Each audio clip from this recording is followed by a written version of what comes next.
Do you guys still remember the Air 65 little quad from Beta VV that I reviewed a while ago? Its AIO flight controller was really odd. Normally, the receiver could be built in, but they insisted on making it external. Actually, I mentioned back then that a version with a built-in receiver would be released, and today, here it is. As for why it wasn't built in before, let me explain that to you. But first, let's take a look at their new product. So this time, it's a 5-in-1, whereas this one is a 4-in-1. Let's break it down. ESC flight controller.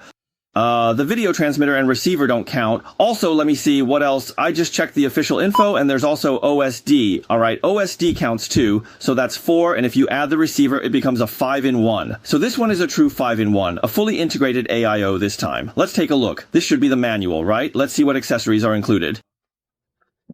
That's all there is. It also comes with a tuning reference, right? And apparently for the L65, if you buy the kit now, it's still the 4-in-1 version. As for why the 5-in-1 isn't the standard, to be honest, I'm not really sure either. The 4-in-1 actually has its advantages. Why is that? Because for many veteran users, they don't use ERS. For example, protocols like RASEC or Horizon, you can only use external modules for those, so there's no need for an internal one. That's why the 4-in-1 can meet the needs of these users. But if you're already a 2.4G user, then you might as well go for the 5-in-1. Let's take a look at what options are available.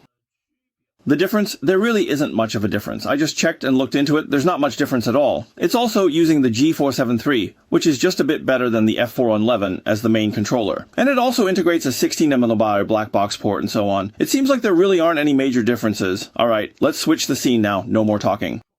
You guys might care more about its weight. For both, I've already swapped the plugs. One has a built-in receiver, and the other uses an external 2.4G receiver. Let's take a look at their weight. This one is the 5-in-1. 4.7 grams. The 5-in-1 is still a bit heavier, but the difference isn't that big. If you don't count the receiver, this board is said to only differ by a fraction of a gram compared to our previous 4-in-1 board. When you balance it out with the counter, there's really almost no difference.